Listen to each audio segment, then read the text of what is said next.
James Cameron, un cinéaste que beaucoup prennent pour un ingénieur, mais c'est un poète déguisé en soudeur. Chez lui, tout commence par un reflet, l'homme et sa copie, la chair et le métal, le vivant et ce qui prétend l'imiter. Dans Terminator, tout est déjà dit. Le monstre et son double humain, la machine qui apprend à sourire, la mère qui enfante l'avenir, le futur et le passé qui se confondent dans un même regard rouge. Cameron ne filme pas la guerre des machines, il filme le doute du créateur. Dans Aliens, il reprend la même structure. Ripley devient une mère, et la mère son reflet monstrueux. Deux instincts maternels qui s'affrontent, deux ventres qui protègent leurs enfants, mais pas de la même espèce. C'est le même amour, simplement inversé. Chez Cameron, le double n'est jamais seulement une copie. C'est une version parallèle du vivant, une possibilité, un « et si » filmé avec des fusils à plasma.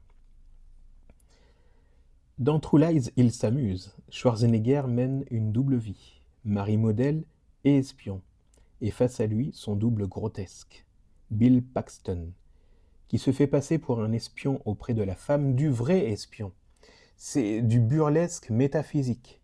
La copie de la copie croit être l'original. Puis vient Titanic. Encore un double. Deux classes sociales, deux bateaux superposés. Celui du rêve et celui du naufrage. Et à New York, le bateau mort regarde sa version vivante, la statue de la liberté dressée verticale comme une renaissance du navire englouti. Je rappelle que dans Titanic, le bateau, c'est Rose. Rose, c'est le bateau. Cameron croit à la résurrection. Pas en Dieu, mais à la technologie. Chez lui, la machine devient une arche. Elle sauve ce que l'humain abandonne. Dans Avatar, le double devient total. Jake Sully naît 3 fois. Une première fois comme humain, une deuxième fois comme infirme, et une troisième fois comme une créature bleue. Et son jumeau biologique, mort avant le début du film, n'est que le miroir de ce passage. C'est à travers la mort du double qu'il renaît.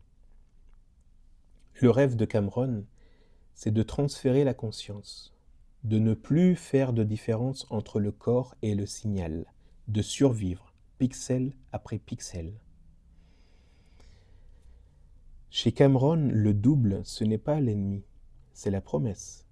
L'humain veut voir autrement, alors il s'invente des machines, des clones, des avatars.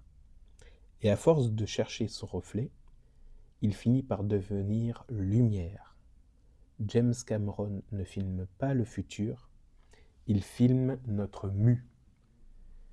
Tu viens d'écouter Cellule Cinéma 2, nous sommes le 13 novembre 2025, je suis Dino. Je te dis à la prochaine fois, et d'ici là, affûte ton regard et regarde autrement. Si tu veux aider la chaîne, tu vas sur Tipeee et tu tapes Cellule Cinéma. À bientôt.